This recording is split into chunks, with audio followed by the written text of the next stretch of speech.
Hi friend, it's nice to see you again. In this video, I want to touch on the topic of original characters, or what most artists I know call OCs.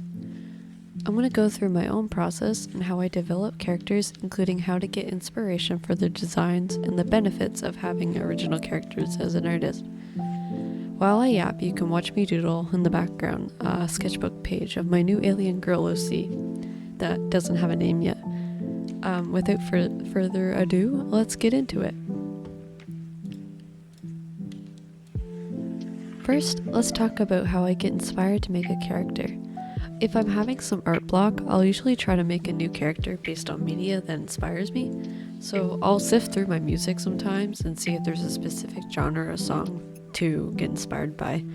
And also sometimes I'll make a character off of clothes I really like because I just want to draw the clothes. I'll either pick something from my own closet, but most of the time it's just outfits I see online.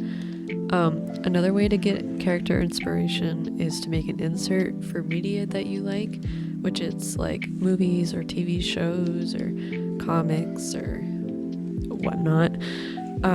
A good example of this is how artists like to make spider sonas. That was really popular when the Spider-Verse movies first came out, which is like making your own Spider-Man insert for the movies, and giving them like their own story and abilities and whatnot. Creating a character around yourself is a great way to start if you're having a difficult time coming up with something.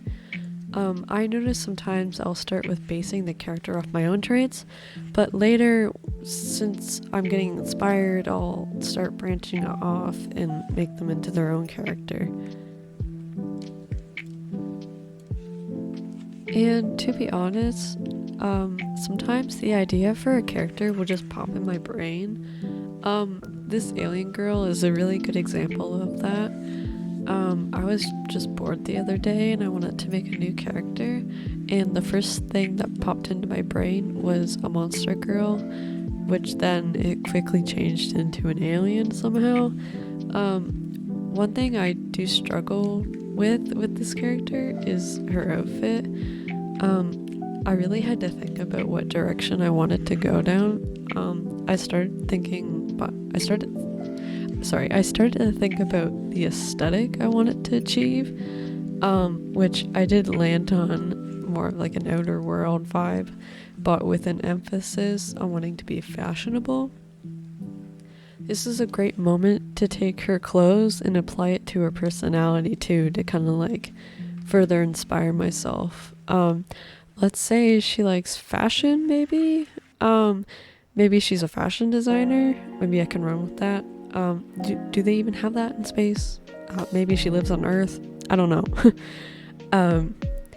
So you can see how making some design choices can play into building the character, from its personality to story.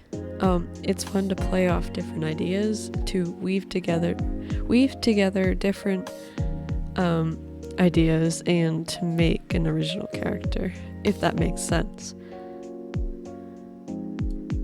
Once I have an original character, sometimes I like to go ahead and make them a character sheet with like their different outfits or their different expressions that sort of represent who they are.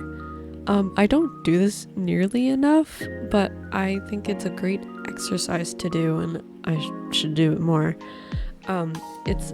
It's especially important for practicing likeness and consistency. If this character you're building is going to be showing up often, it's important that you're able to tell it's the same character between different drawings. An example of why this is important would be comics, where you have like multiple characters in a story. It might get confusing for the viewer if the character design doesn't stay consistent. Now, on to why I think original characters can be important. It's mostly because it's a great creative tool to keep you motivated as an artist. Fan art can be really fun, but having your own characters with their own stories to build and to do whatever you want with can be pretty amazing way to keep the imagination and creative juices flowing. I should add, original characters are an easy way to fill up your sketchbook too. If you watch sketchbook tours here on YouTube, most of them are filled with original characters that the artist made up. I love watching the sketchbook tours because they're really fun and you can see the design process the artist had for coming up with the characters too. Sorry, I've been saying the words design and character a lot in this video. I guess that's what it's about though. Well, I hope this video could help you or at least entertain you, or even just act as background noise while you do your own thing. If you like my content, maybe consider subbing or giving the video a like. I'm just getting started with my channel and I'd love if you stuck around. Oh, and feel free to follow me over on Instagram at melatones.art if you want to see the odd post over there. Well, thanks again for tuning in and I hope to see you next time. Bye!